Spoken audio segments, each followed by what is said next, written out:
Good morning, good morning, good morning. Welcome to National Action Network Saturday Action Rally. We're coming to you live on WLIB 1190 AM in New York. We're streaming to you across the country on a number of platforms, including Facebook and nationalactionnetwork.net. We are live right here in the House of Justice, 106 West 145th Street. Call somebody. Tell them the action is on the air. The Reverend Dr. Al Sharpton is in the house and getting ready to come to you. We are so pleased that you are with us on this Saturday morning, because if it's Saturday and you hear the cry of no justice, no peace, you know this is where the action is. Our president and founder is the Reverend Dr. Al Sharpton. The chairman of our board is the Reverend Dr. W. Franklin Richardson, senior pastor of Grace Baptist Church in Mount Vernon, New York. I'm attorney Michael Hardy. Will be with you throughout the broadcast this morning. We are so pleased to have with us this morning for our inspirational word segment, Pastor Gabby Cujo Wilkes, pastor of Double Love Experience in Brooklyn, New York. Also, if it's Saturday, you know our musical director, Minister Tyrone Richardson, is in the house.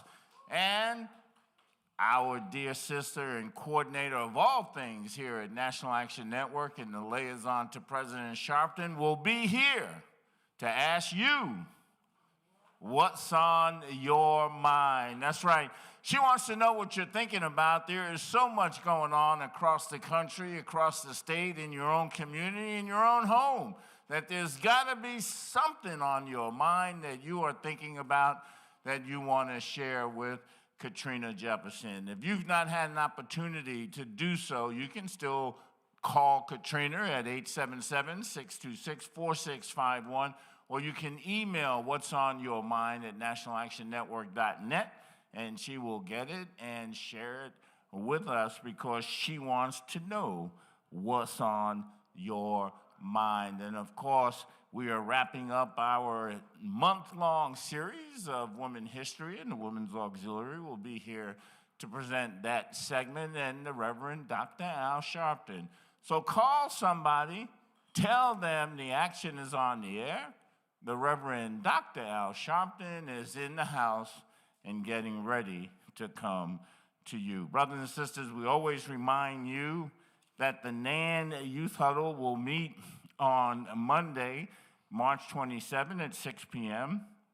Spread the word and get into the action with our youngest and brightest dreamers of today and leaders of tomorrow. For more information on the Youth Huddle experience, you can call us at 877-626-4651 or email nanyouthhuddle@gmail.com. Also today at 5 p.m., Saturday, that's today at 5 p.m., Sunday, 5 p.m., that's tomorrow, Sunday, 5 p.m., you want to make sure that you're tuning in to MSNBC's Politics Nation with Al Sharpton. That's MSNBC's Politics Nation with Al Sharpton. Today, Saturday, 5 p.m., tomorrow, Sunday, 5 p.m., Politics Nation on MSNBC with Al Sharpton. Also, brothers and sisters, you know this Thursday is March 30th. And if it's Thursday, March 30th, it means that it is the last Thursday of the month. If it's the last Thursday of the month, it is a legal night here at National Action Network. So we want you to call your friends, call those in need, call anybody that needs to get a little direction, maybe a little help from our panel of attorneys, and be here Thursday, March 30th at 7 p.m.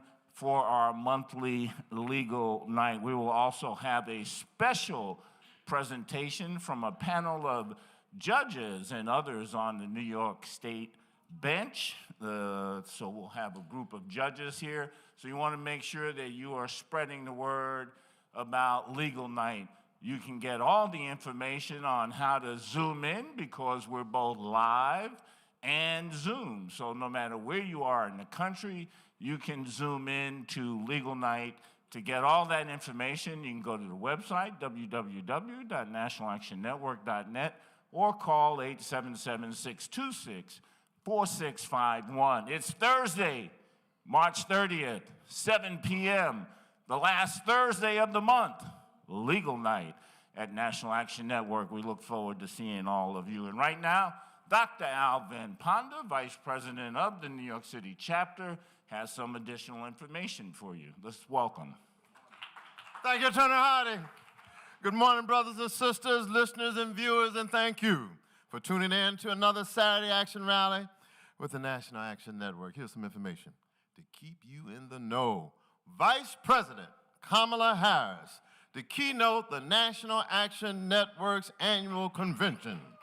Vice President Kamala Harris will deliver the keynote address on the third day of the National Action Network annual convention hosted by the Reverend Al Sharpton in New York City. Reverend Sharpton said, "This will be a significant moment in a significant year as we work together not only to advance civil rights, but preserve those that we fought to get in the first place." Vice President Harris's participation reflects a strong collaboration with the National Action Network folks. In 2021, she keynoted the NAN 30th Anniversary Triumph Awards in New York City. Earlier this year, the Vice President appeared alongside Reverend Sharpton at the funeral of Tyree Nichols after he was beaten to death by Memphis police officers. The Vice President's address will come as at least 9 other members of the Biden-Harris administration are set to speak over the first 3 days of the convention. Those include Secretaries Gina Raimondo, Pete Buttigieg, Alexandro N. Mayorkas, Dennis R. McDonough, and Dr. Miguel Cardona. Ambassador Linda Thomas Greenfield, U.S. Representative to the United Nations, EPA Administrator Michael Reagan, Ambassador Susan Rice, Domestic Policy Advisor and Director of the Domestic Policy Council, and Assistant Attorney General for Civil Rights, Kristen Clark. Panels, plenary addresses, and events will all be rooted in the need to empower Black Americans during this vital time. The convention will also feature entertainers, Kerry Washington and Tyler Perry, the mothers of the movement, news figures Michelle Miller and Lawrence O'Donnell, business titans Robert F. Smith and Irvin Magic Johnson.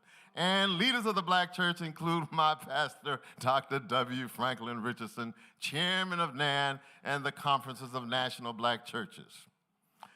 Register today for NAN's convention. Now, in response to the continued and concerted efforts to undermine democracy in the United States, Reverend Al Sharpton will host the 2023 National Action Network Annual Convention in New York City from April 12th through April 15th to galvanize the civil rights and social justice movement.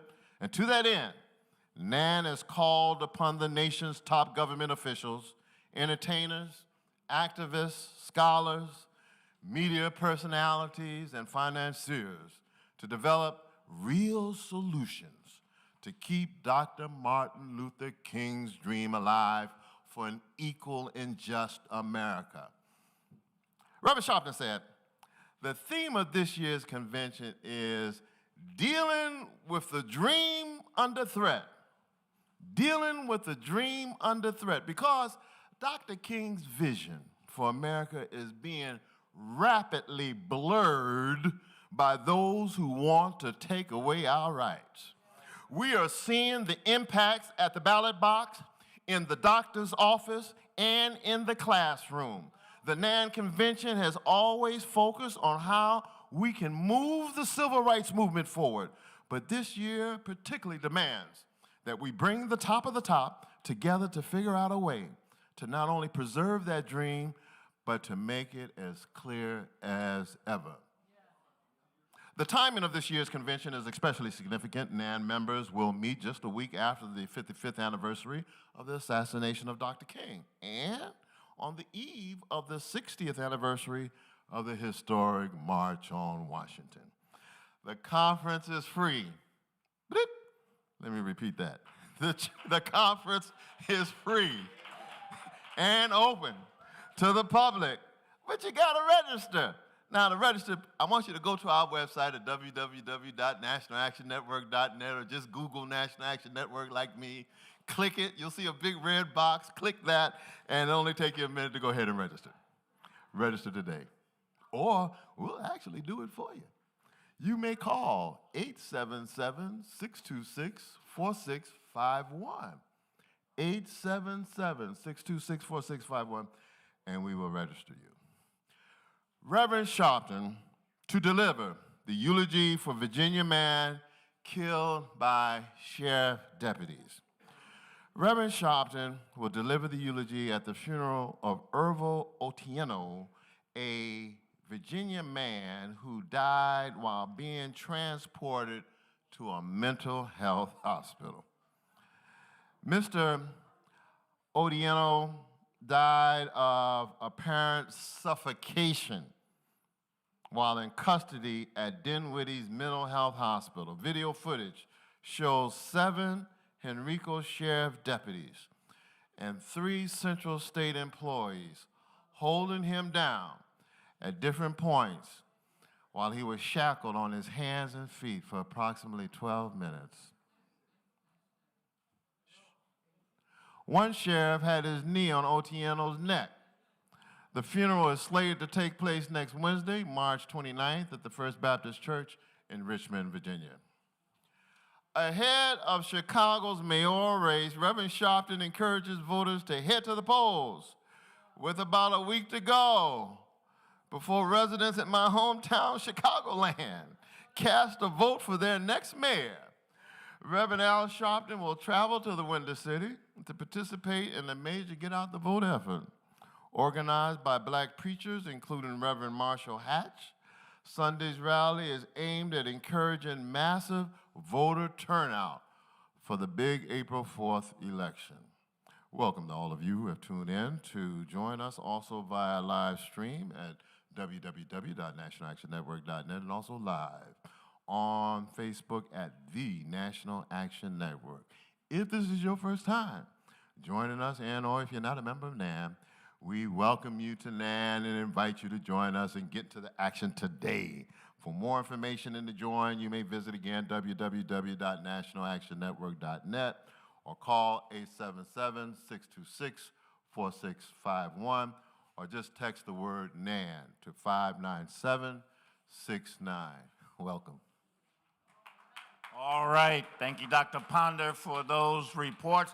Right now, brothers and sisters, our coordinator of all things here at National Action Network, also liaison to President Reverend Sharpton, is here to ask what's on your mind. Good morning, Katrina Jefferson. Good morning, Attorney Hardy, and good morning to each and every one of you who are here live here at the House of Justice, to those that are watching by way of live streaming on our Facebook pages and on our website, www.nationalactionnetwork.net, and to those that are listening by way of WLIB 1190 AM.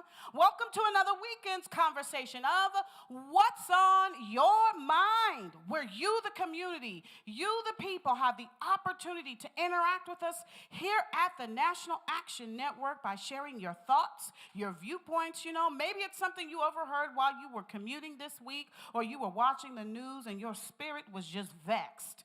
Well, guess what? This platform, this space is for you. You can email us 24 hours a day at whatsonyourmind@nationalactionnetwork.net. Again, that email address is whatsonyourmind@nationalactionnetwork.net, or you may call us at 877-626-4651. We've got a rather robust line today, but I'm going to one of our seniors here in the audience, our dear Mother Ivy. Good morning. Tell the people your name and share with them what's on your mind today. Greetings, Nan family. My name is Mother Ivy Walton. I'm from Brooklyn, New York. What's on my mind? I'm just now getting over the fact that Reb, uh, the lawyer, what's his name? Mike, and Dominic Ashley, they all had the nerve to go to my home without me. They didn't take me. Now, y'all know, now you know that's wrong. I'm from Selma, Alabama. And they went to Selma and didn't take Mother. Now, you know, y'all are my children, y'all got to get on them. But all you need to know is that when they stepped on the Edmund Pettus Bridge, Mother's footsteps has been on that bridge many times. I remember when it was just what we called planks, y'all called wood. But when the wagons and the cars would go across the bridge, the clanks would say clanker, like. Thank you so much for sharing, Mother Ivy. Good morning. Give us your name, let us know where you're from, and share with the people what's on your mind today. Good morning. My name is Brenda Ricketts. I'm from Yonkers, New York, and what's on my mind is art in Harlem. Today and tomorrow are the last days for the art exhibit in the Adam Clayton Powell State Office Building, and I'd like everybody to come out and support the local artists. Thank you. Thank you so much for sharing. Good morning. Give us your name, let us know where you're from, and share with us what's on your mind. Good day, everybody, and God bless everybody. My name is Sister Reverend Word. I'm from Heaven, born in Harlem, and I'm 71 years old and new. Of course, what's on my mind is Bible scriptures. Christ Jesus has taught us to be very, very grateful to God's blessings. And I want to personally thank God for waking us up this morning in our right minds to be here. And we must stay woke. Participating with the National Action Network Convention will help us be alert, working, advancing, kindly, everywhere. We must stay awake to the issues that support our democracy. God bless you all. Good day. Thank you so much for sharing. Good morning. Give us your name, let us know where you're from, and briefly share with us what's on your mind. Hello, my name is Anthony Dolce. I'm the director and founder of the Stop False Abuse Sporting Group and Initiative. We're located here in Hell's Kitchen, Manhattan. What's on my mind is police accountability. Payouts for lawsuits against the NYPD topped $121 million in 2022, nearly doubling the amount that was spent settling claims for officer misconduct just 2 years earlier, according to the Legal Aid Society. Police were named in multiple wrongful conviction lawsuits that were settled for millions of dollars last year. I'm trying to understand why we are still paying millions and millions of dollars each year for police officers' misconduct, especially in cases where NYPD officers are intentionally reporting crimes that did not occur against an innocent person.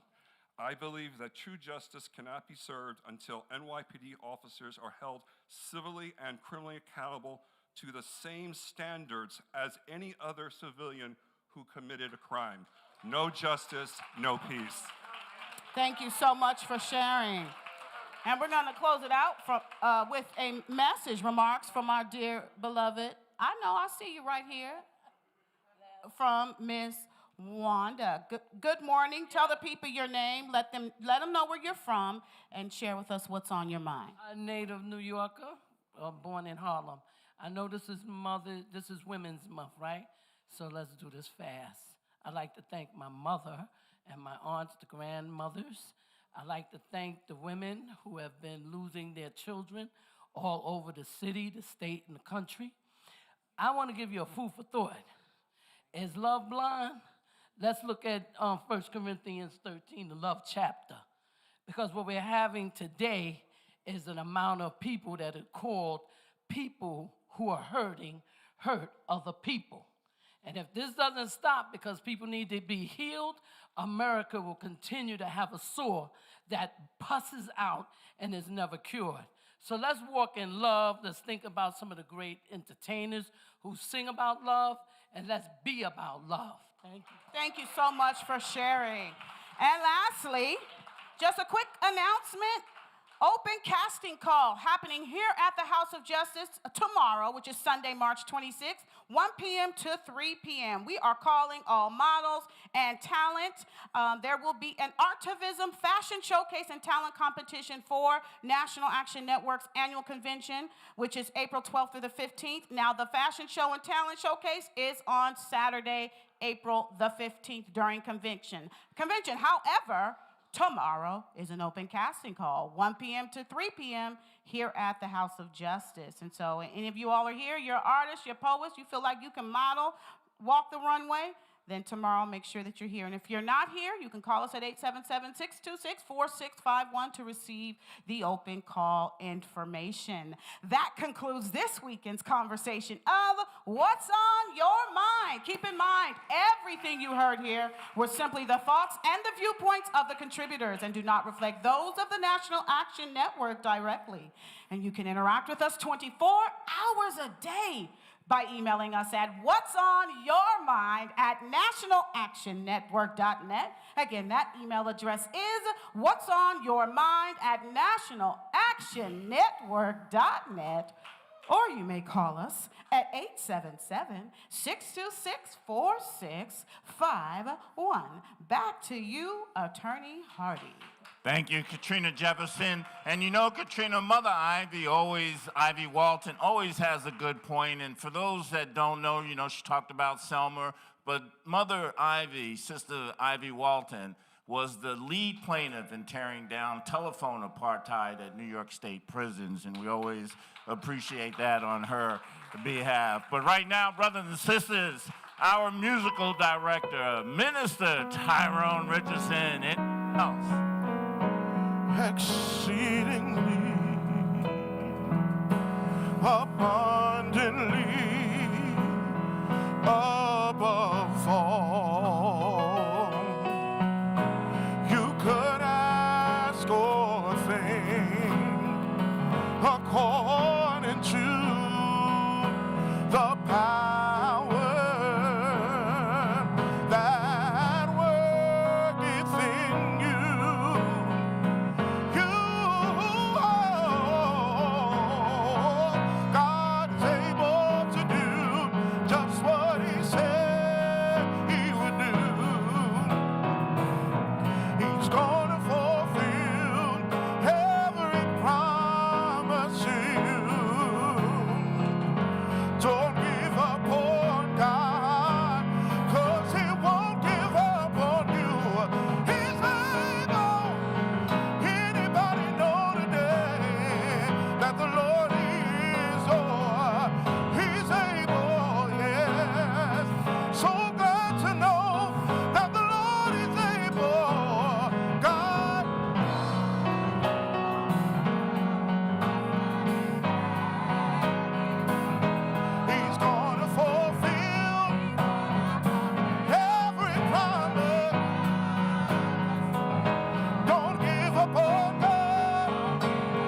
That is our musical director, Minister Tyrone Richardson, accompanied by the Change Ensemble. Right now, brothers and sisters, our Women's History Month segment, and we are so pleased to bring right now Thea Aaron, the recording secretary of the Women's Auxiliary, to present our Women's Month history speaker. Let's welcome her.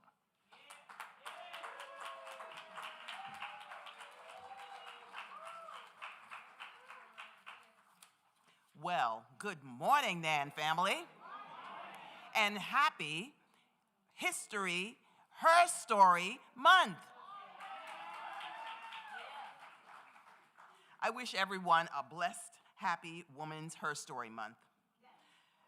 National Action Network, Women of the New York City chapter, are an active component of the nation's largest civil rights organization under the leadership of the Venerable Reverend Dr. Al Sharpton. Just a few of our activities include the annual holiday gift basket giveaway to families in need and toys to children during the holidays. The Kathy Jordan Sharpton Scholarship Fund that provides financial awards to exemplary young people, celebrating the legacies of women who have been the pillars of the movement, and honoring community leaders at our annual Women of Excellence, Men of Vision Awards ceremony happening this afternoon following the rally. And I am so delighted to be able to tell you that we are completely sold out.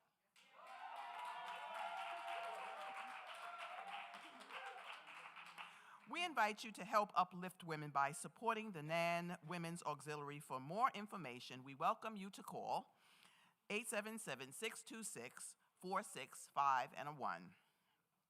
The members of the Women's Auxiliary are beautifully adorned today in black with kente cloth. I often think of black as God's favorite color. For out of blackness came all of creation. The color black has been associated with power, elegance, and sophistication, the little black dress. Our kente cloth with its vibrant colors symbolize fertility, renewal, harmony, passion, and unity with our ancestors. Well, now today, our very special Women's Her Story guest has an impressive biography. But because I'd like to give her the most time to speak with you, I'll just share a few highlights. Today we celebrate the last in our Women's Her Story Month series by bringing before you one of Harlem's own born and bred black women entrepreneurs. A CCNY business major, Ms. Carolyn D. Johnson, is the president and proprietor of Welcome to Harlem, a sightseeing company she founded in 2004 to conserve the multi-hued history and cultural richness of Harlem. The company, which proudly operates, survived the pandemic and continues to conduct tours to date. Through her tours, Ms. Johnson has diligently endeavored to pay tribute to the historical legacy and culture of Harlem. In 2010, Ms. Johnson, in collaboration with Valerie Jo Bradley, co-authored the Harlem Travel Guide. She attributes her tremendous Harlem journey to the influences of Ms. Bradley. In 2014, Ms. Johnson, in partnership with Craig Harris, founded the Harlem Jazz Box, an entertainment venue that regularly provides affordable live jazz performances for the community. At Mount Olivet, Mount Morris Park Presbyterian Church, there are Friday jazz evenings and gospel Saturdays that happen from April through to December. Now, many, if not most, grew up with this game called Monopoly. How many of you remember that game? It's a popular game. Well, in 2008, Ms. Johnson created and introduced Harlem Roots, an online education program for children, along with the board game Harlemopoly, Harlem Renaissance Edition. I had the lovely opportunity to play the game during a Harlem Street Festival last fall. Those of us at the game board could hardly stop playing as dusk rolled in. The game presents a thrilling, entertaining way for game players to learn about Harlem Renaissance with people, places, and events associated with the myriad of Harlem personalities and venues. The online lexicon ensures that during gameplay, learners can be introduced to a wide plethora of Harlem trivia. Each space on the board and the accompanying game cards provide the opportunity for players to discuss a host of interesting topics.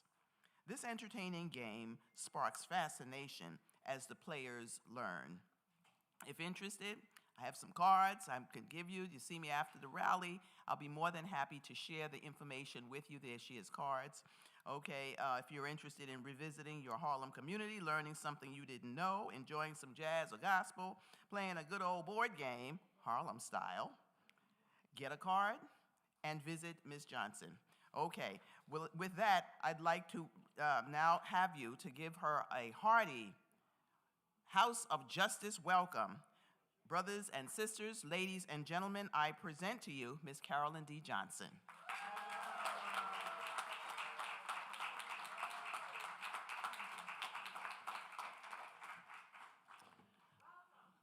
Thank you. First, I want to thank, I was fortunate enough to meet Althea, like she said, last fall, doing a little exhibit at the game on one of the closed street blocks, and I could not thank her enough for inviting me here today to speak with you all. I don't know if people realize how significant Harlem is in general to American history and world history. We have been in existence since 1658. We can thank the different railroads that came up here to make Harlem the Mecca that it is today. First, you had the 4th Avenue Railroad, which is now known as Metro North, that made its way into East Harlem. And with that coming up here, you had the first Little Italy in New York City was in East Harlem. Oh, yes, they don't tell you these things. The first Little Italy in New York City was in East Harlem. Then after that, you had the Puerto Ricans moved there after World War I. Then you got the name Spanish Harlem El Barrio in that community. Harlem is 3 beautiful, distinct neighborhoods: East Harlem, Central Harlem, and West Harlem. East Harlem starts on 96th Street, goes all the way up to 148th Street. It incorporates Randall's Island and Ward's Island. Those are part of East Harlem. Then you have Central Harlem, where you had the other 2 railroads come up here in the early 1900s. Central Harlem goes from 110th, from 5th to Morningside to 159th Street. And with that, you had the 2 railroads, the I&D and IRT, come up here. And when those railroads came up here, they were developing this area for middle-class Jews. Harlem was a Jewish community. Over 175,000 lived here at some point in time. Then you have a West Harlem that goes from 110th to 155th Street. And when they were developing that, that was for Irish and Germans and stuff. But if you put all 3 sections together, we are 1/5 of the island of Manhattan. We are 6.2 miles. We are the largest neighborhood in New York City. Do not believe what Wikipedia tells you. It's someplace in Brooklyn. It's Harlem. Do not look at the maps that they have online. They are wrong about Harlem. For some reason, they always carve out Morningside Heights like it's not a part of Harlem. Morningside Heights sits in Harlem. I share the zip code with them. Trust me, they're part of Harlem. And that's some of the things that people don't realize about our community, the breadth of land that we incorporate as a neighborhood and stuff.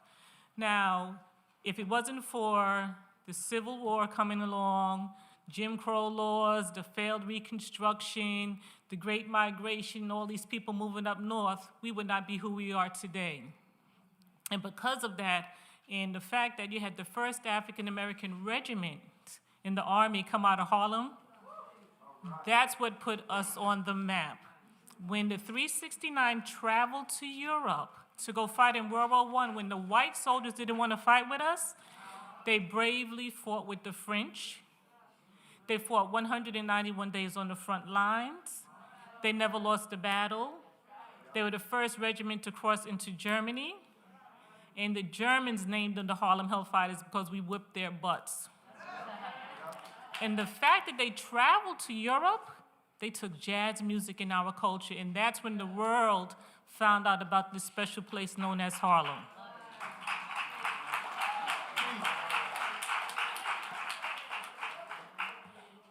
And if it wasn't for that happening, the Harlem Renaissance would have never occurred because everybody was focused on us. It could have been the Chicago Renaissance or the Detroit.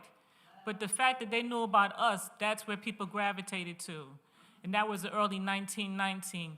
Then you had 4 historical black churches make their way up here between 1923 and 26. And with that happening, with the Great Migration, this became the it spot, and we have not looked back since. We've had our ups and our downs or whatever, but at the end of the day, Harlem has always stood strong. It's like I like to say, block strong, Harlem proud.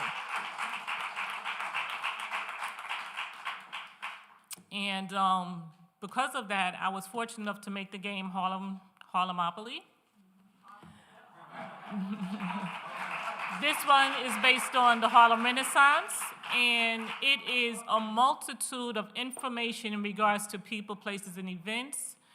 And not only that, I made an online glossary because I know a lot of people will not know these people, places, and events. And I'm trying to educate people as much as possible as to the wealth of information that we have here as a community. And thank you very much.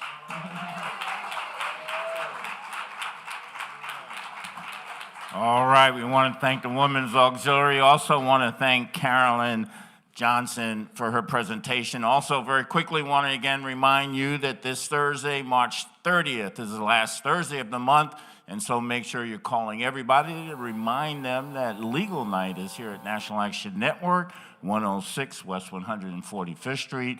Call 877-626-4651 to find out everything you need to know to zoom in to Legal Night or to be here on Thursday, March 30th, 7 p.m. is when we kick it all off. Once again, our musical director, Minister Tyrone Richardson.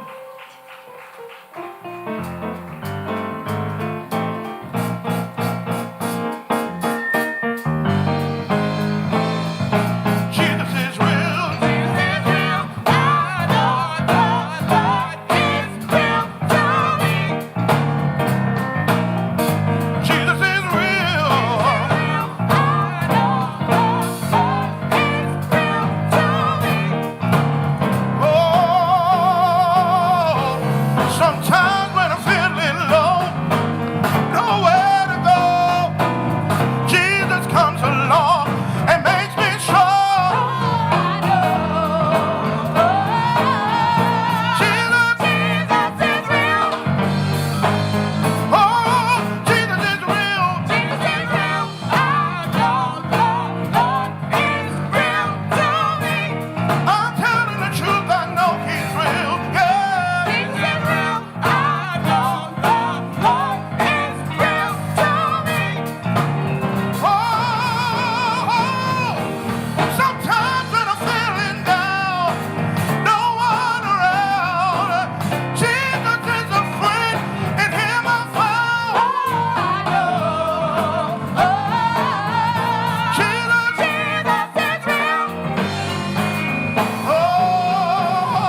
That is our musical director, Minister Tyrone Richardson, accompanied by the Change Ensemble. Brothers and sisters, we are so pleased to have with us this morning for our inspirational word segment, Pastor Gabby Cujo Wilkes, pastor of Double Love Experience in the great borough of Brooklyn. Let's welcome her. Amen. Come on. This is the day that the Lord has made. I will rejoice and be glad in it. Do I have any church folks on a Saturday that can just rejoice in the Lord always? And again, I say rejoice. Good morning, National Action Network. Good morning, good morning. I want to give honor to the Reverend Al Sharpton, the founder of the National Action Network, as well as chairman of the board, Reverend Dr. Franklin Richardson. I thank them both for their work. Can we just salute them now with a hand clap? It is an honor to be back with you today. I am Reverend Dr. Gabby Cujo Wilkes. I bring you greetings from Brooklyn, New York, at the Double Love Experience Church. Is Brooklyn in the house? Okay, is Harlem in the house? All right, New York City, we are gathered. Today I want us to go to Psalm 126, verses 1, and then we'll drop down to verse 5. The Bible reads as follows: When the Lord restored the fortunes of Zion, we were like those who dreamed. Verse 5, those who sow with tears will reap with joy. Let's pray. God, we thank you for this time of gathering, this weekly rally that enthuses us and gives us what we need to run on and see what the end is going to be. We ask, Lord, that you would stop by here one more time. Have your way. In Jesus' name we pray. Amen. Won't you pray with me from the title, Dreams and Nightmares? Dreams and Nightmares. In 2012, hip-hop artist Meek Mill released his debut album called Dreams and Nightmares. And I wonder if I have any hip-hop lovers who might have snuck into the House of Justice this morning. Any hip-hop fans will know that Dreams and Nightmares, I hear you, was not only the name of his album, but doubled as the name of his debut single. Now, before I split the room, let me just do a roll call so I know who I have with me on a Saturday morning, because there's a few songs in the culture that when they come on, we get up out of our seats, recite every lyric, get our dance on, and carry on a little while. For some of you, it might be those guitar licks that kick in on love and happiness that make you get your two-step and your dancing partner. Some of y'all is Before I Let Go, Frankie Beverly and Mays or Beyonce's version. Some of you is for the 99 and the 2000. Something happens in your body that you cannot control. Still, for some of us, the dreams and nightmares of Meek Mill are the lyrics that when they come on, we can't help but rhyme and say, I used to pray for times like this, to rhyme like this, so I have to shine like that, to grind like this. When we hear those, we know we're in for a time. Dreams and Nightmares. The debut album of Meek Mill is a brother from the city of brotherly love giving us a song to let us know that his dreams had in fact come true. How many of you know the ability to dream is a gift unto itself? When you're free to dream, you're free to imagine what's possible in your life. The ability to dream is actually a gift from God. Somebody wave at me if you're a dreamer. Somebody wave at me if you've got big dreams for your life, big plans for your life, unshakable faith, tenacious audacity. Where are my dreamers? The ones who didn't let life steal their dream. Where are my dreamers? The ones who didn't let life steal their hope. Where are my dreamers? The ones who will say, I shall live and not die. And like MLK, I too have a dream. It's got a dream. But man, let me tell you something. Alongside every dream is the possibility of a nightmare. That's why I love that hip-hop album, because while Meek Mill knows that he's living a portion of the dream, he's also clear about the nightmares on the other side of the dream. And every dreamer knows that they're honest about it, that the nightmarish conditions of life can still haunt even the dreamers who dream the most. Yes, I know we've had our first black president of the United States 2 terms in a row. Yes, I know that we have a black woman on the Supreme Court. Yes, I know that our elected vice president, is an HBCU grad, and a member of the Divine Nine, but I also know that on the other side of the dream can be some nightmares. I wonder if anybody will be honest with me today that even when you're living your dream, there's some nightmares that come on the other side of the dream. On the other side of the dream are killings of black bodies slain by law enforcement officials who were supposed to protect us. On the other side of the dream are homicides upon homicides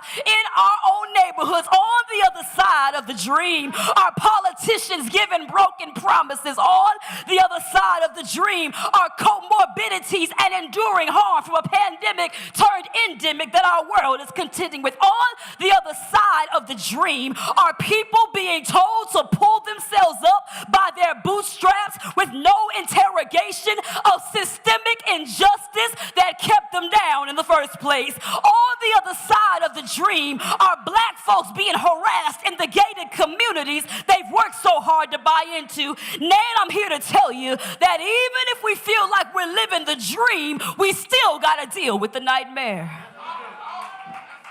You might ask me, preacher, how do I deal with the nightmare? And I'm so glad you asked. You deal with the nightmare by giving yourself permission to cry. Oh yeah, tears are your turning point. Tears tell your truth. Tears tear through the perfect lies we try to project and give voice to the nuanced conditions in our lives.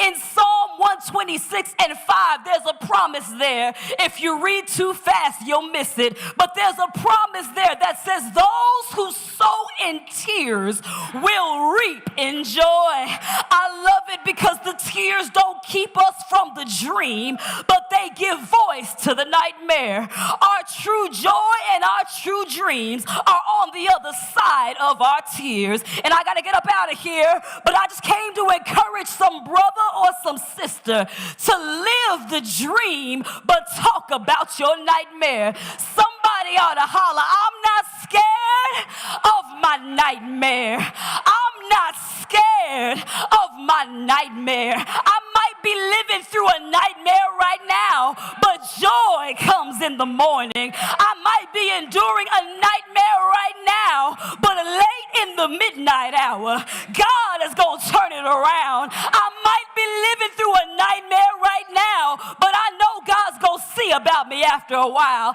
And I'm not talking about what I don't know, because in the midst of a nightmare, the Harlem Renaissance still produced the poetry and artistry of Langston Hughes and County Cullen and Zora Neale Hurston. In the midst of a nightmare, we still snuck off to the brush harbors and created juke joints and made sure that we could sing the blues and created jazz. In the midst of a nightmare, when music was taken out of public schools, our children had no instruments to play, so they went down into their parents' basements and started pulling out albums from the crates and started scratching records and rhyming in syncopation and creating something called hip-hop. Y'all, I'm here to tell you, we've never had the luxury as black people of living the American dream. We've lived in a nightmare, but let me tell you this,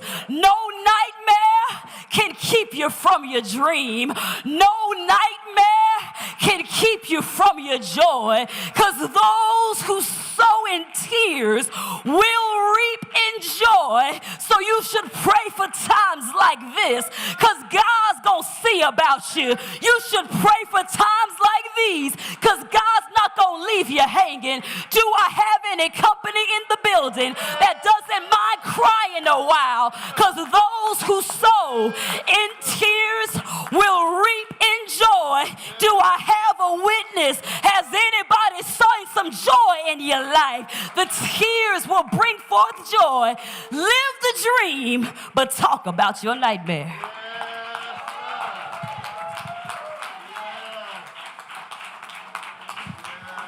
That was Pastor Gabby Cujo Wilkes, Pastor Double Love Experience in the great borough of Brooklyn, Change Choir.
from you.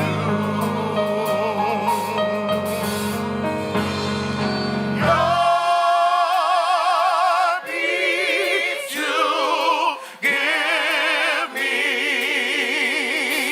in time of the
That is the Change Choir, National Action Network's Change Choir. Brothers and sisters, I want you to get on your feet right now for the president and founder of the National Action Network, the Reverend Dr. Al Sharpton.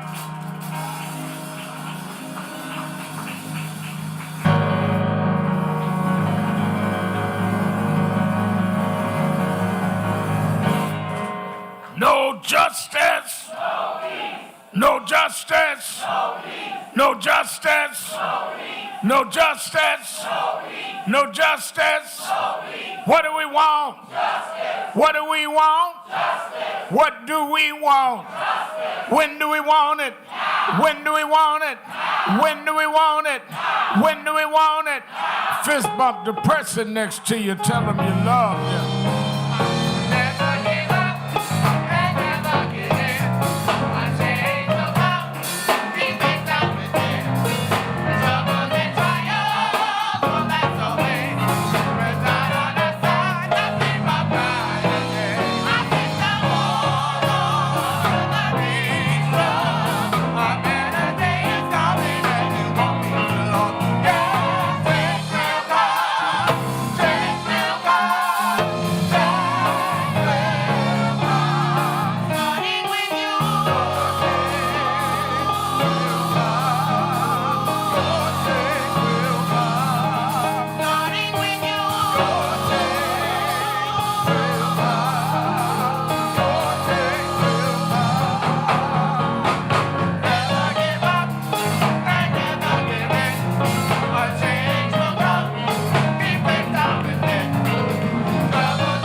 When I was a boy preacher in Brooklyn at Washington Temple Church, we used to have a traveling evangelist pastor from Detroit that would come through and preach every once in a while named Reverend C.L. Franklin. And Reverend C.L. Franklin had a daughter that would sing. And down through the years, she and I watched each other and became closer and knew each other. In fact, she came to my birthday party just a few years ago. I ended up speaking at her funeral as one of those that spoke before the eulogy. And I thought about her this week because she's gone now. But she started as just a PK, a preacher's kid, singing in the hood in Detroit. But this week, Rolling Stone magazine took a poll of the greatest vocalist of all time. And the #1 vocalist was the Queen of Soul, Aretha Franklin. If you keep on singing, if you keep on using the gift God gave you, if you turn your nightmares into dreams, your change will come.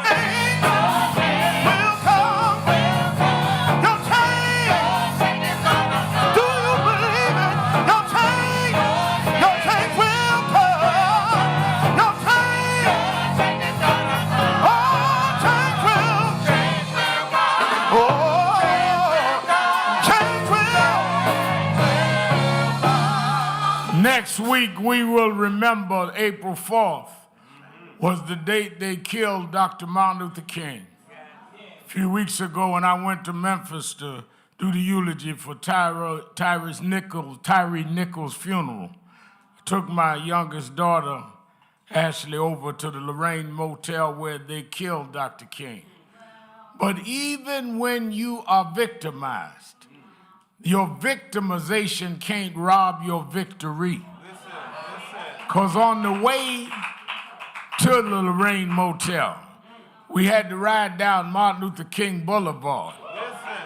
And all over this country, there's not a city I go in, they don't have a Martin Luther King Avenue or Martin Luther King Boulevard. And in fact, the third Monday of every year, they close down government, federal, state, and city to honor his birthday. They may kill the dreamer, but they can't kill the dream. And if you hold on to your dream, your change will come. Change will come. Your change. Just hang on in there. Your change will come. Your change. Oh, change will. Oh, change will.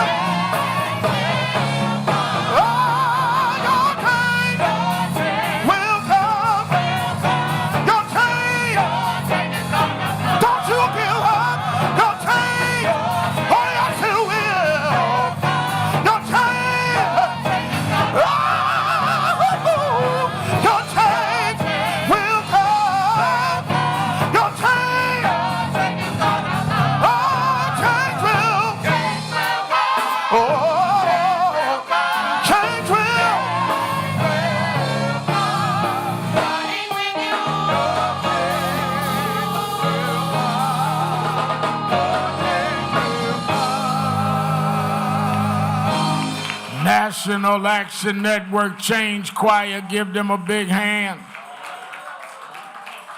Give them a big hand.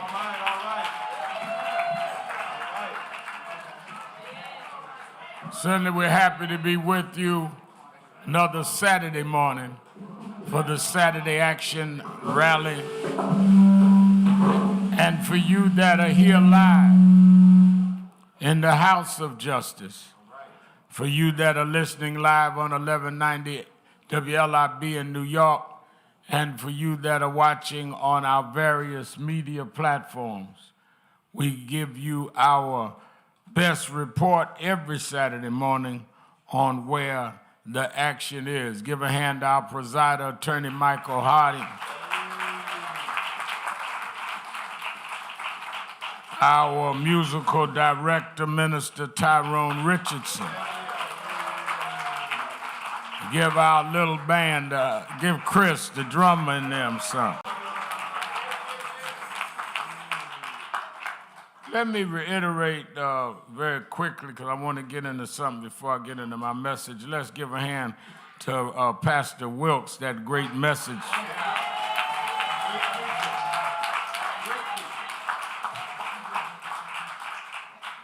And I think she did a very timely message. And we enjoyed her this morning. Let me reiterate, I'm going to get into in a minute. Let's welcome our Impact TV family watching around the country. I'm going to get into a minute, but those that have not signed up, if you are watching us or if you are listening by radio, that have not signed up for the National Action Network Convention, we're just a little under 3 weeks away. I would strongly advise you sign up today because we're going to have to close down pre-registration soon. The reason we have people pre-register is because we get the rooms, the conference rooms or the ballrooms based on registration. And once we pay, that's going to be the room that you in. And if your name is not on the list and the room get packed, you will be in the hall waiting on us to tell you what happened inside. Our convention is free. We don't charge you to come. But if you too irresponsible to pick up a phone or go online and register, then you don't need to have a free access to what is going to be an exciting convention. Or as announced, Dr. Ponder announced, Vice President Kamala Harris is going to be speaking. There'll be 9 members of President Biden's cabinet, from the Secretary of Education to the Secretary of Transportation to his domestic advisors, and all be speaking and engaging with us. Magic Johnson will be doing a workshop on how he went from being a Hall of Fame basketball player to one of the great entrepreneurs in this country, and how he did it and how we must do it. He is one of the things, his company, we fought to make sure his company was one of those that got the contract to redo Kennedy Airport. Now they have contracts available and he wants to see some black and brown business people get them. He's going to address that at our convention. Tyler Perry will be there getting our cultural award. And you get a double bang there because Tyler's coming and Medea's coming with him. Y'all figure that out.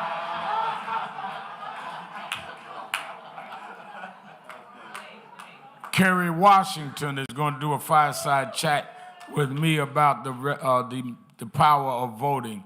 Hill Hopper, so many will be there. Don't come just to see the big names. Come because we're dealing with every aspect, from criminal justice reform to policing to academics, Dr. Michael Eric Dyson, to health care, all of that, and we're coming out with an agenda that Nan is going to work on. So if you are watching or listening, go right now. You can call on the phone 1-877-626-4651, 1-877-626-4651, or you can go online to www.nationalactionnetwork.net, www.nationalactionnetwork.net, and you can register online. Secondly, let me reiterate that this is the last Thursday of the month, and we have legal night, and right here at the House of Justice. And Attorney Michael Hardy that started that many years ago, and now it's being done in various chapters. That's where you can come and get legal advice for free. A lot of y'all don't know what to do, and a lot of y'all need just some direction facing a legal problem, that's what legal night is for. So you don't have to pay a consultant. You know, you go to some law firms, you got to pay just to ask a question. You can get it here free once a month and in some of our chapters. Starts at 7 o'clock, and we salute Attorney Hardy. He started that many years ago. How long? Started it 13 years ago, and to think a man 13 years ago at his age would still think of something like this.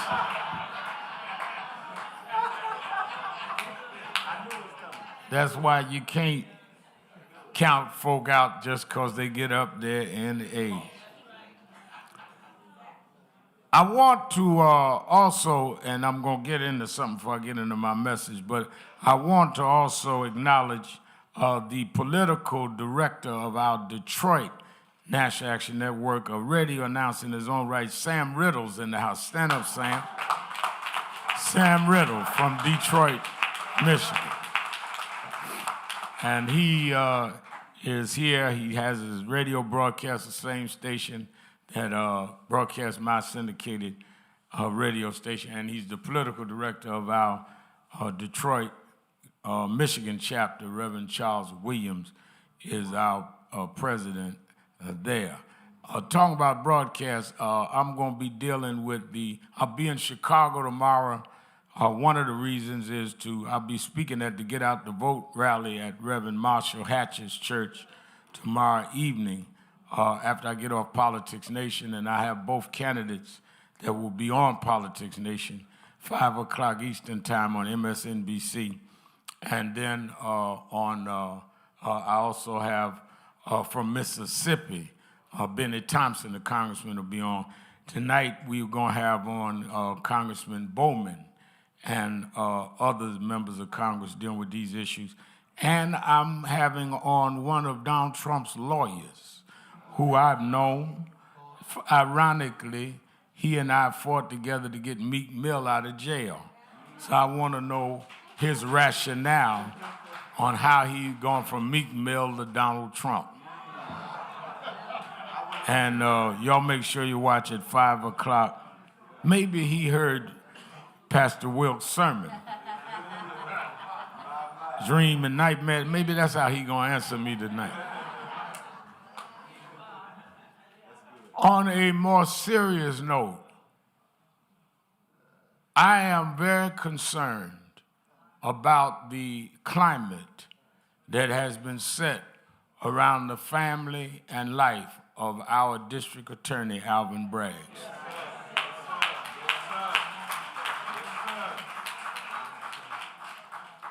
When I saw this photo of former President Trump holding a bat, looking at Alvin Bragg's photo,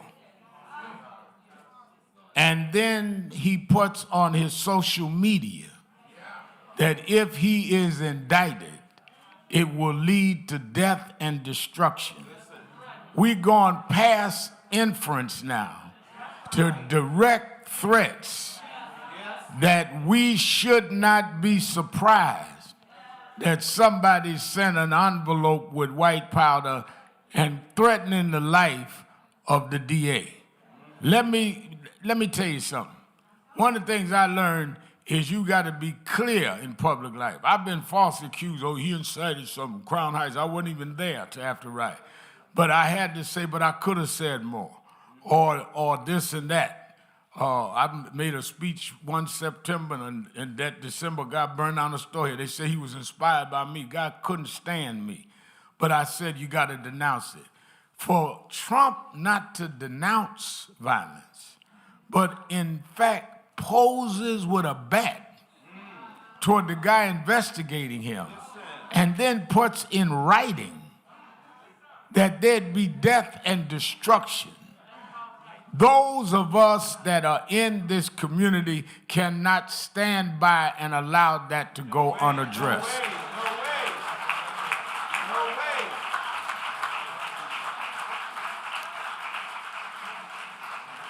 Now, first of all, let me be clear.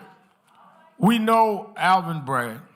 He comes out rallies many times. He lives a few blocks from here. He comes to huddle sometime. Youth meet here on Monday night. He's a Sunday school teacher at one of our historic churches. We know his family. And when he was under attack, he'd come. He'd come some Saturdays. You all know that are here every Saturday that we don't even know he's coming. So we have a personal feeling here. But if there's one prosecutor that I do not believe has a political agenda, it is Alvin Bragg.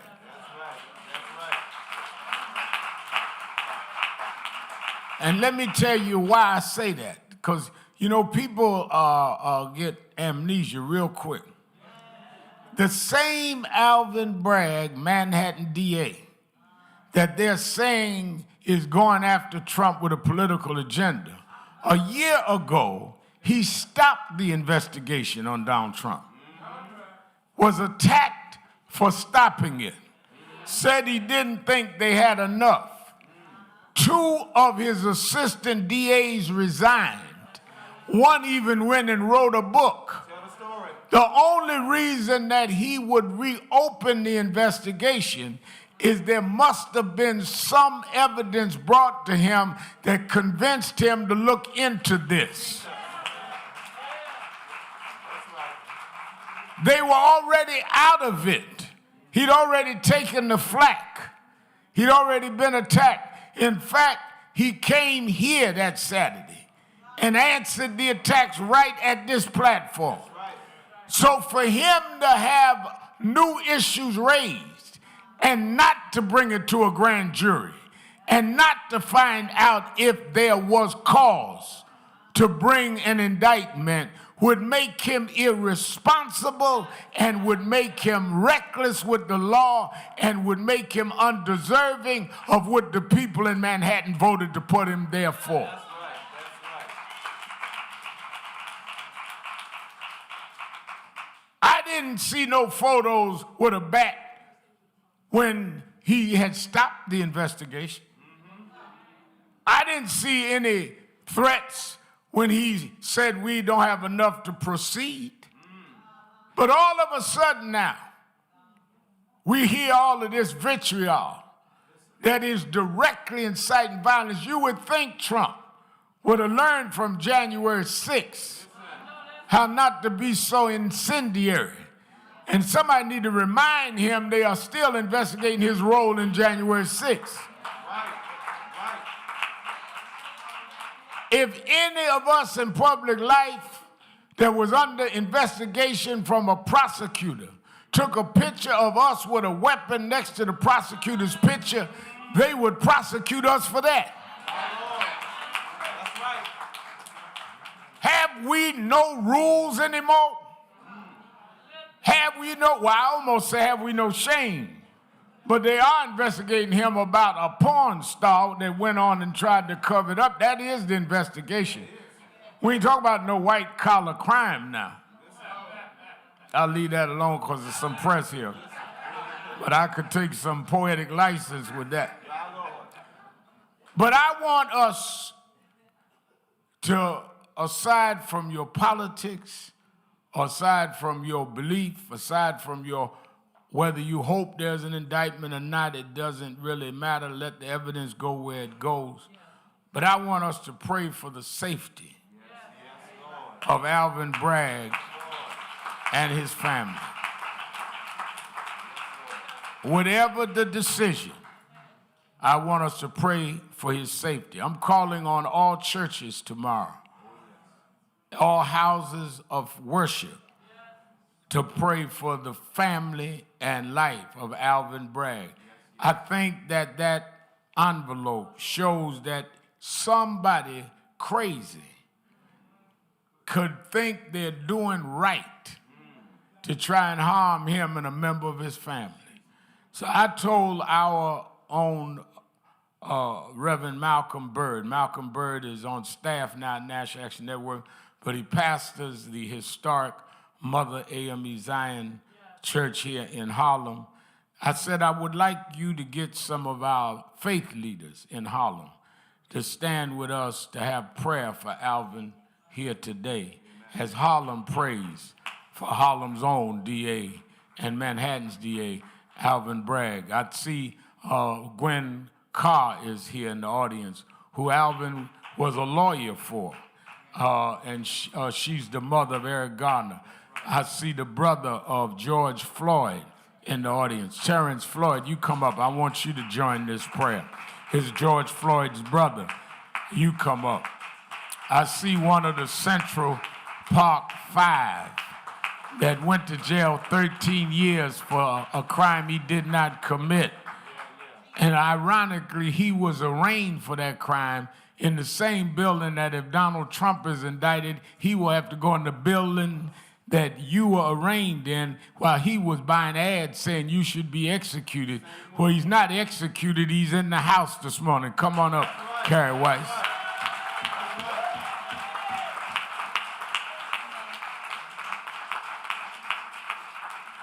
And we have several of our clergy faith leaders here from Harlem that's going to join us in this prayer.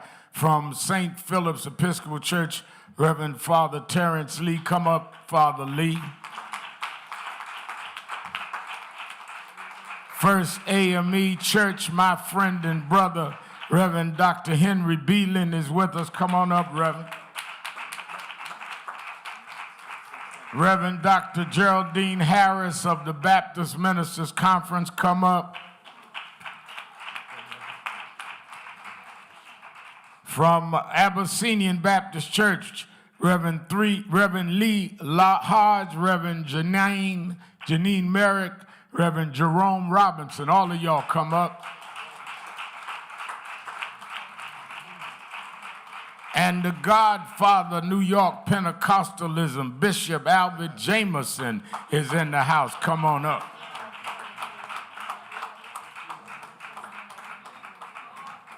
I want all of these ministers to stand next to me. No, I'm arranging this. Let all the ministers come up, stand next to me. All of you that believe in prayer in the audience, I want you to stand. I want us all to take hands in a prayer connection.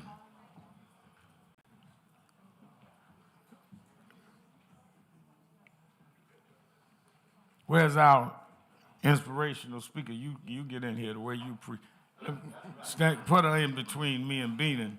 So we got women and men, and I want us to pray for this family. I want people in radio land and that are watching on television to pray for the family of this district attorney. We are a community of faith. We're a community that knows danger and knows that inferred danger, especially someone that sits in such a position, could wake up some of the worst demons in someone's mind. And we want the word to go out that we stand with this family. We don't know what the DA is going to do, but we want him to be well to do it. We fought for the right to vote. We marched and went to jail for the right to vote. And after many years, we now have elected the first black DA in the county of Manhattan. And we do not want to see him having to do his job under threat or fearing for his wife and family. We want God to cover him and protect him. Whatever the decision may be, whether we like it or not, but he should not have to face this kind of threat, implied or explicit. Let us pray. Dear God, we come to you. We ask you in many ways that we worship you. We approach you, some from different denominations, some even from different religious beliefs. Yet we come to ask you to cover the District Attorney of Manhattan, Alvin Bragg. Cover his family. Give them extra protection.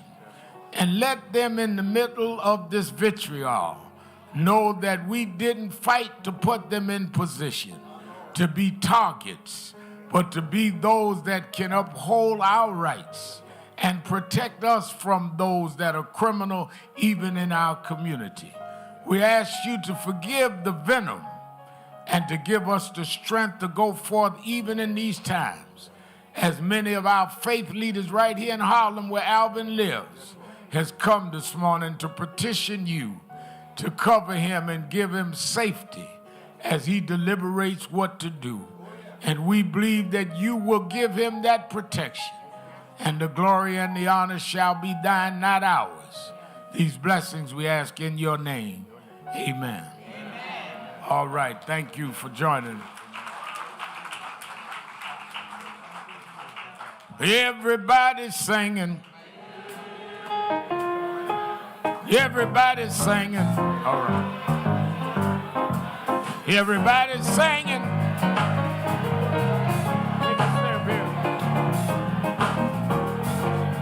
Everybody's singing. Everybody's singing. Everybody's singing.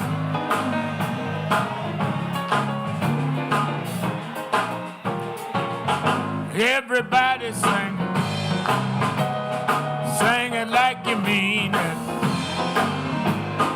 Sing it like you mean it.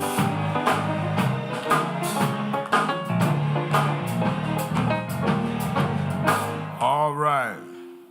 Let me say that on this Wednesday, I've already announced we're going to Chicago tomorrow, but on Wednesday we'll be in Richmond, Virginia. Many of you heard the case of Ervo Artenio. Young man had a mental health problem. They called the police, sheriff deputies came, took him in custody, brought him to the hospital, then was transporting him somewhere, and got on top of him, 7 of them, and just leaned all their weight in. It's on videotape. And smothered that young man to death. He's been here since he was 2 years old from Kenya. His family called Attorney Ben Crump and me, and I'll be doing a eulogy at his funeral. They have charged 5 of the sheriff's deputies already. But charging is different than trial and different than conviction. So we have to stand by that family. And we're going to be there with them. I'm going to do the funeral, and we're going to be there beyond that and bring that family. Many of our families will be at National Action Network Convention. I mentioned some of the stars, but all of the families, from Trayvon Martin to Michael Brown, all of the families are doing a workshop with Ben Crump at the convention. And we bring them every year. One of the things that we are careful about in NAN is once we get involved in a case, Pastor Wilkes, we never leave the families.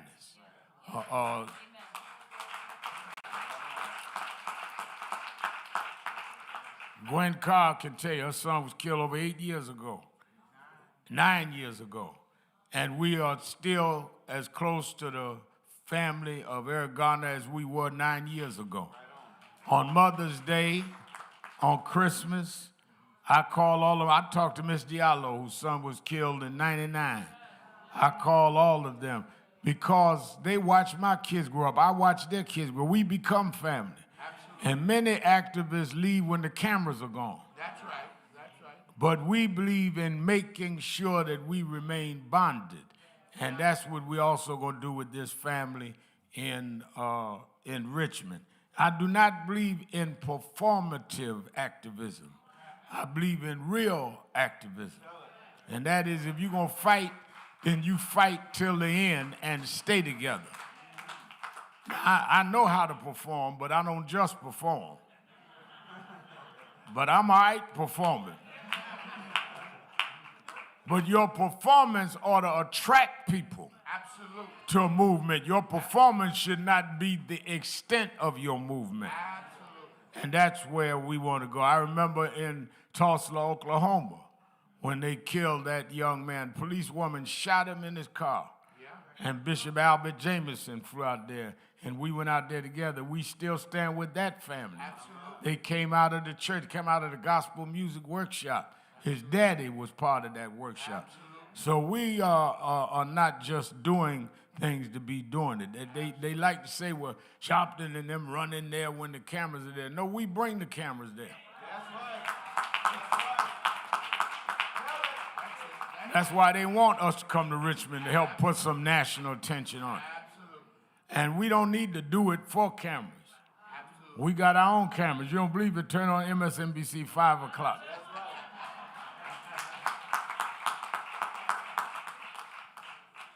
I want to also say that one of the things that I think that is of real significance, I was going another way till I heard Wilkes' little inspirational message. One of the things that we must do is we must change the tone in our community. I was thinking a lot during the week of what happened to our community to where we accept things that we didn't used to accept. Absolutely. You know, I hear people all the time talk about they disrespect the elders. Well, there was a time we were ashamed of that. Absolutely. Was a time you wouldn't curse on a bus if the old folks was there. Yeah. Come on. There was a time that we would not have certain ways that we would treat our women. Yeah. Was a time we would not say certain things in public. Absolutely. Even when we did things that was risque, as they call it. Yeah. We did it blue light. Yeah. You know, back in the day, they would have little parties in the basement. They do the blue light. We wouldn't be grinding and stuff in with the light on. No. Nah, I don't know what Hardy and them was doing before there was lights. But since we had light bulb, we had blue light. Yes, sir. And when they turned on them slow songs, we were at least being ashamed of doing the grind. Nice. Now they get on stage and grind. Do everything but the acts. What happened?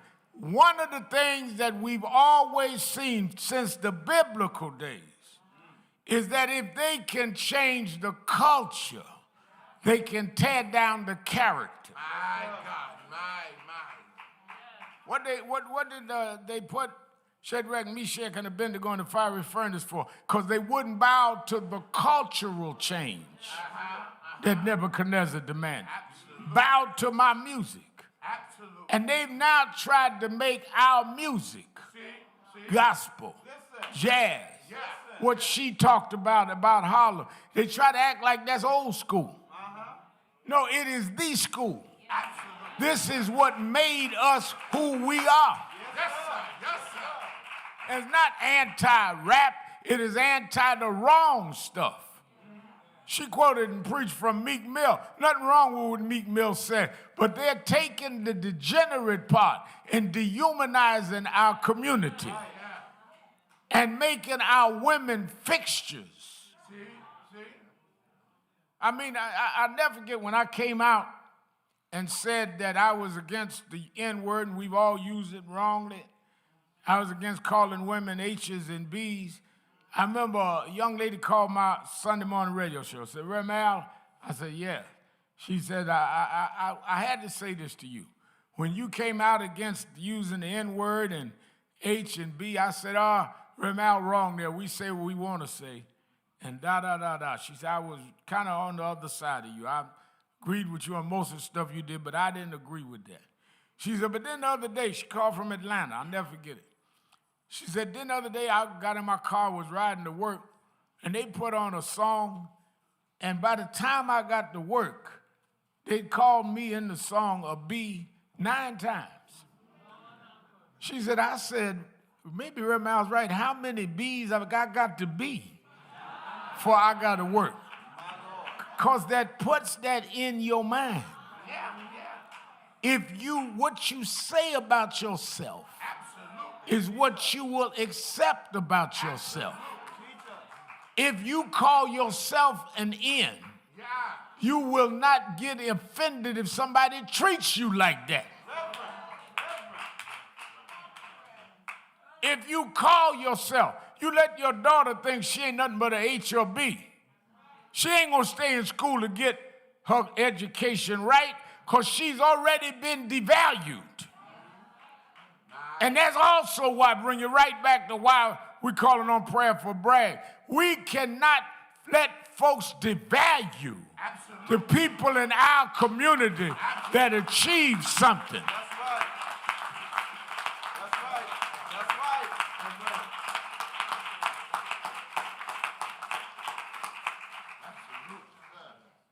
We got the vice president coming speaking at our convention. The president spoke at our Martin Luther King breakfast. And I hear all these reporters asking me, do you think Kamala Harris is doing enough? First of all, she's the vice president. If she did more, you'd say she's trying to overshadow the president. And that she don't know how to be vice president. If she does what she's doing, well, shouldn't she be doing more? She's doing what vice presidents do. That's right. What did Biden do when he was vice president to Obama? What did Pence do when he was vice president to Trump? But you play in this game of devaluing. You would not tolerate anyone standing up with a back against a district attorney in Manhattan before Bragg. If anybody had done that to a picture of Morgenthau, if anyone had done that to a picture of Cyrus Vance, you'd open up an investigation, and we will not tolerate that being done to Alvin Bragg. That's it. That's crazy. Yes, sir. Talk. That's right. That's it. Now, you can disagree, Yes. but when you get across the line, there's standards we believe in. Yes, sir. And we're going to uphold those standards. Because nobody did us no favor. We fought to get in. Yes, sir. And we're going to be treated like everybody else in, or we're going to stop this whole town and make it clear there's going to be one standard. Yes, sir. Yes, sir. We will. Yes, sir.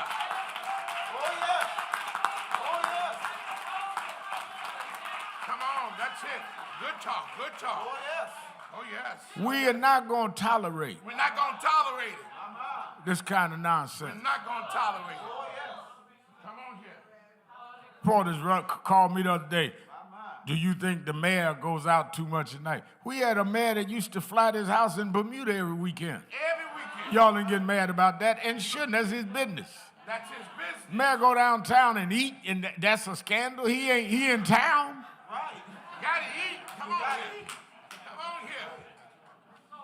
The games we play. Yes, Lord. We must return the standards Yes. in our community and in our city, and we should not apologize about it. Yes, sir.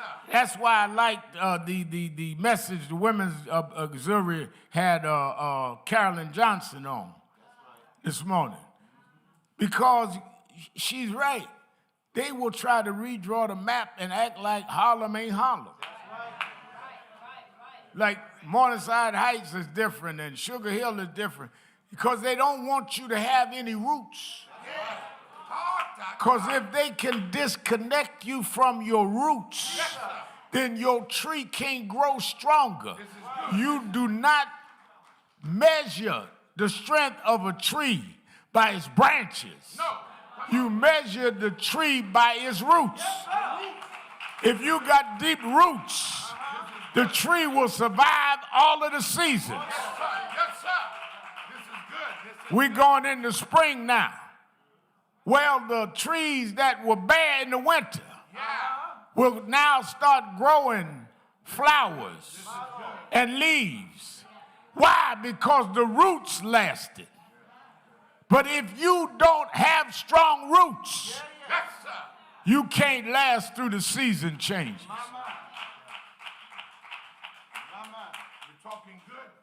That is why it's important. Right? One of the reasons being that we do what we do right here is I want our community, I make all of the powerful come right here to this storefront on 145th. Why? Because I want young folk to understand they have power. We had everybody from Obama to the governors and all of them right here. We go downtown with our convention, but they all got to flow through here. I don't want no big cathedral. I want folk to know you can roll out the bed with your jeans on and meet, but you have power. That's why we meet every Saturday morning to re-energize ourselves about power on the ground. I don't care if you got a PhD or homeless. There's a house of justice for you, and you got power.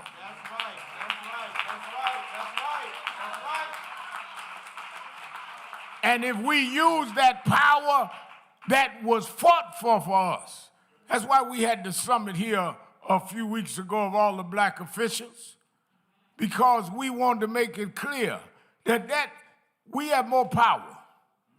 I'm talking about black folks now, in New York State than we ever had. You got a black mayor, black police commissioner, black DA in 2 boroughs, black DA in 2 boroughs, black attorney general statewide, black majority leader of the New York State Senate, black speaker, black U.S. attorney Southern District, black U.S. attorney Northern District, black U.S. attorney Eastern District. Adam Clayton Powell never dreamed of this kind of power. Yes, sir. Yes, sir.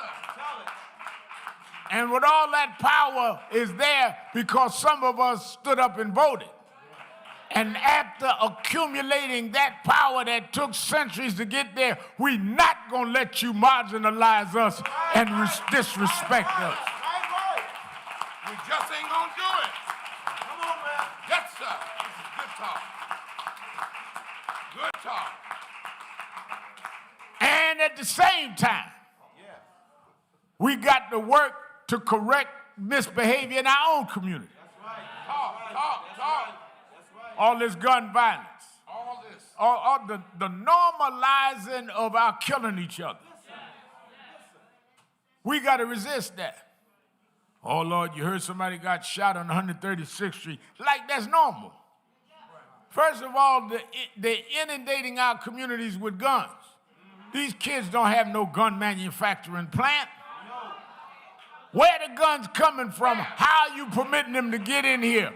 We must return the dignity to our community and not suffer any crime from the outside or the inside. Yes, sir. Yes, sir. Yes.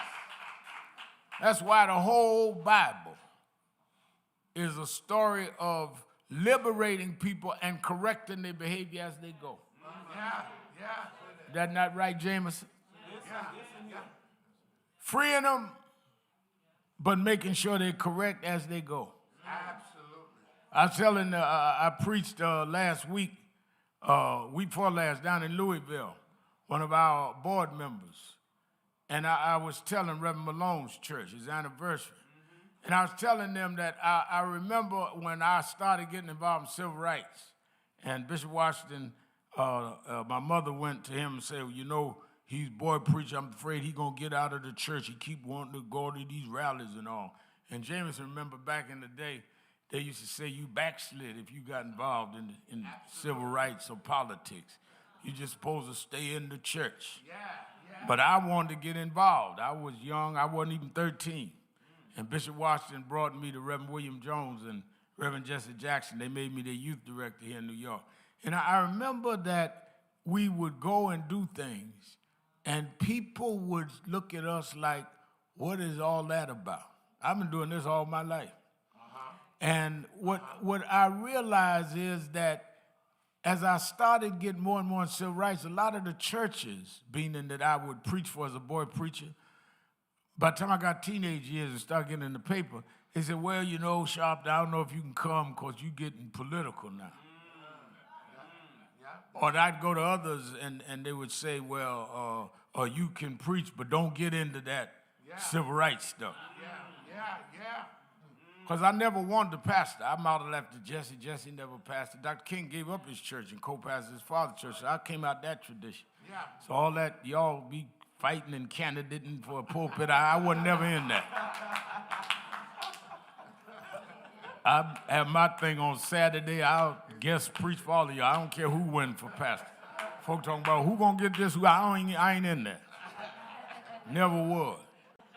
But I digress. But anyway, the preachers know what I'm talking about. So I remember that they would say to me, well, don't get into no civil rights stuff. And I said, okay. And Steve Marshall heard me say this before. I tell them, fine, I won't get into civil rights. So what Bible do y'all use here? Because the version of the Bible that I have don't apply. I don't got the Negro version of the Bible. The Bible I got, the second book of the Bible, is the Exodus of the Jews, which is a civil rights movement. He didn't say that I'm sending Moses to free the saved and sanctified and filled with the Holy Ghost. He said, free my people. So when all of a sudden have you omitted that from the Bible? You got to take Esther out the Bible. You got to take Ruth out the Bible. You got to take all of that out of the Bible. And then after he liberates them, then what you have is corrective behavior. One of the problems that Moses had is after he led the children of Israel. That's why I got into this whole thing today about how we going to talk and how we refer to names.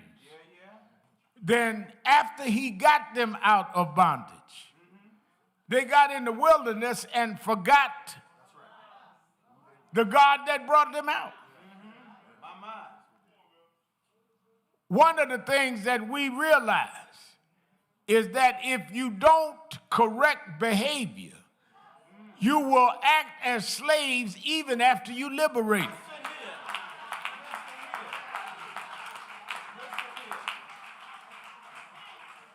You cannot get to the promised land on slave behavior. Why? That's why they started building golden calves. That's why they started having golden trinkets. That's why they went into prosperity rather than prophecy. Because they forgot how they got out of Egypt. You didn't get out of Egypt trying to be rich. You got out of Egypt trying to be free. You got out of Egypt following the ethics of God. And that's how we got out of Jim Crow. That's how we got out of slavery. You didn't twerk your way out of slavery.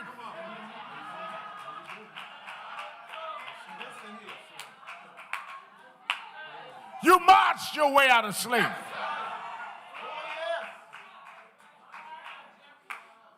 Rosa Parks didn't get on the bus and cuss everybody out.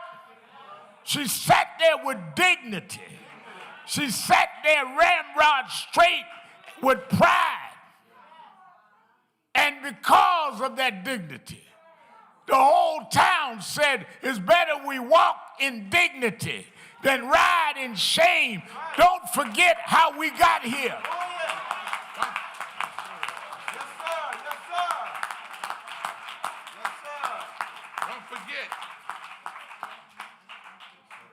I remember when Mama let me start getting involved. I'd get on the number 2 train, it's number 3 now, and ride from Brownsville and get off at 135th Street and walk up 3 blocks. All I wanted to see was Adam Clayton Powell. And I used to go until he got to know me as boy preacher. I used to see Adam. Then when I was 18, I was youth director for Shirley Chisholm. I grew up among too many giants to be looking up the short folks standing on a ladder. You ain't no giant. They propped you up. I know real giants that grew up from the ground.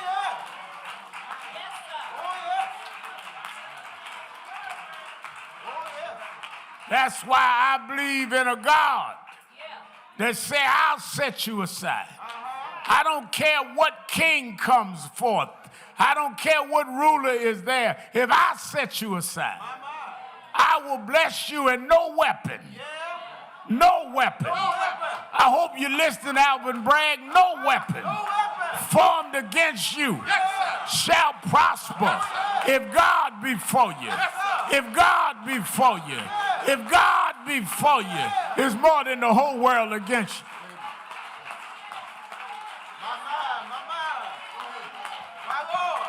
I serve a God that'll open up Red Seas. I serve a God that'll hold the waters off the Jordan.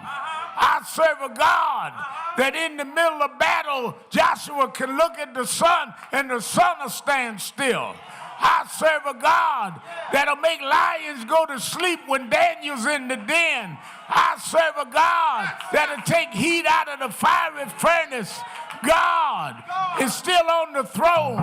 God will make a way out of no way. God will give power to the powerless. God will open eyes of blinded eyes. God, He walks with me. He talks with me. God is still on the throne. I want you to hear me, Trump. Your arms are too short to box with God.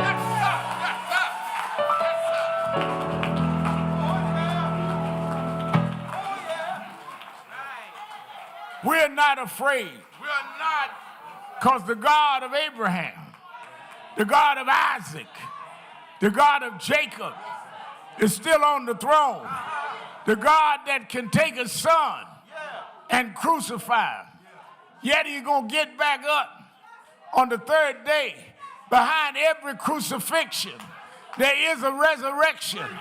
You took us from Africa, made us slaves, made us build this country, and never got paid, robbed us of our language, robbed us of our names, separated our families, and built this country.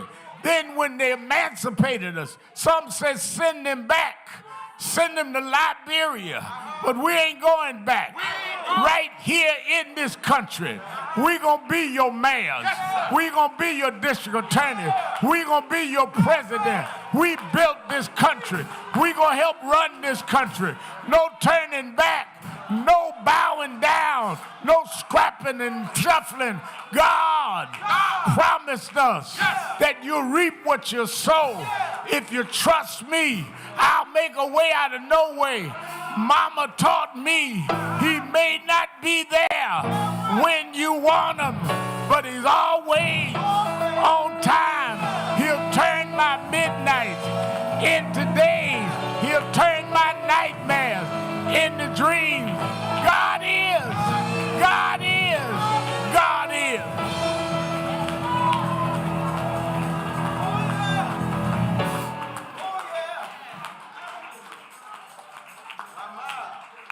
Amazing grace shall always be my song of praise. Because it was grace. I know y'all can't figure out how come we still here. It was grace. I've been out here a long time, Father Lee. They done prosecuted me. They put me in jail for protesting. Called me all kind of names, did cartoons, but I'm still here. It was grace.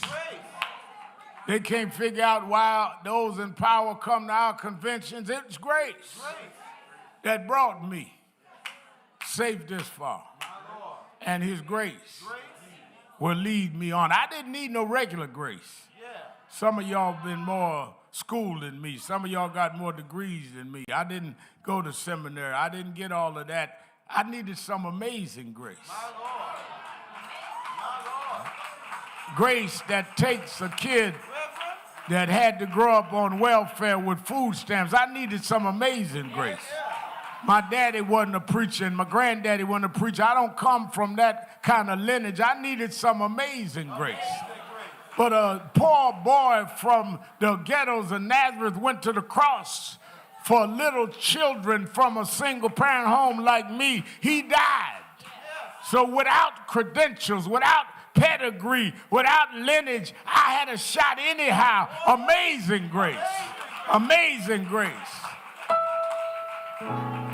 Amazing grace shall always be my song of praise, for it was grace that brought my liberty. I do not know just why he came to love me so, but he looked beyond all of my faults and saw my needs. Amazing grace shall always be my song of praise, for it was grace that brought my liberty. I do not know just why he came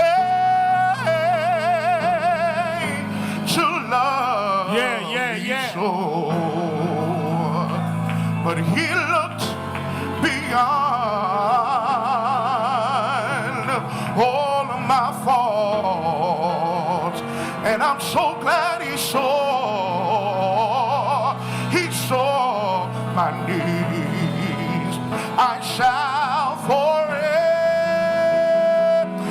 lift mine eyes to Calvary, to view the cross where Jesus died for me.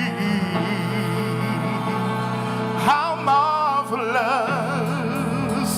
that grace that caught my fallen soul. He looked beyond all of my faults and saw my needs. I shall forever lift my eyes to Calvary, to view all the cross where my Jesus, where my Savior died for me. How marvelous that grace that caught my fallen soul. I'm so glad God looked beyond. Oh, yes, he did. He looked beyond all of my faults and saw. I'm so glad he saw my need.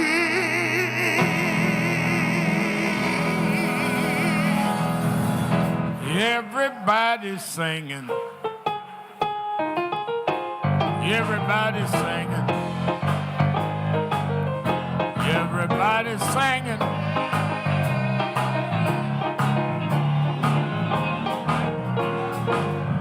Everybody's singing.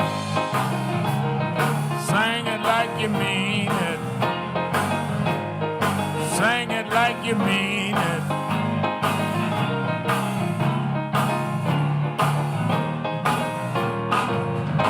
Everybody's singing.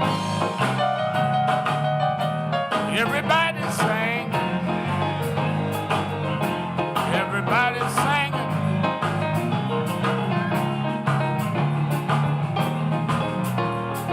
We want justice.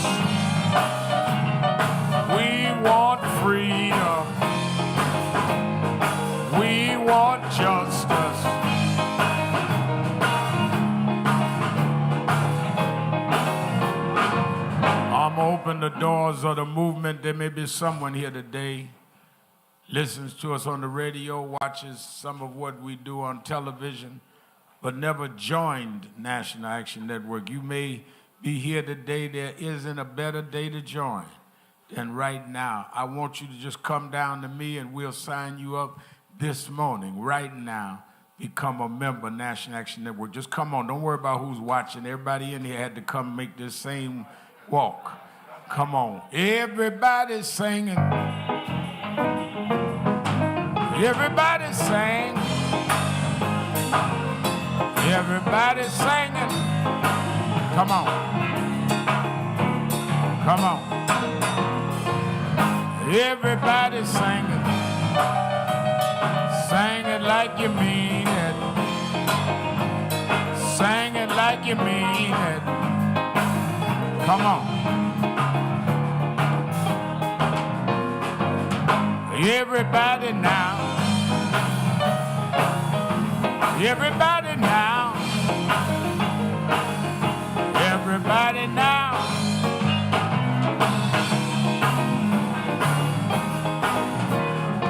One more time, y'all. One more time, y'all. One more time, y'all.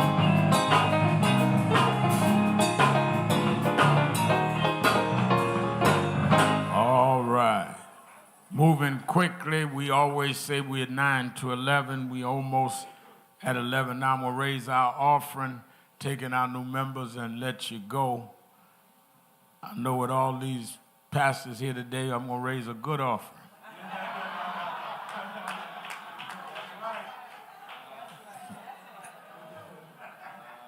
Jameson Noah, when I called him up, he started going in his pocket then. All right. I want everybody to come. Thank you, Father. God bless you. Thank you for being with us, St. Phillips. I'm glad to have all of our pastors. Again, give them a hand. Father Lee from St. Phillips, thank you for being with us. All right, I need about 10 people, 10. I need about 10 to give, that can give $100 or more to come quickly. Guardians, $100.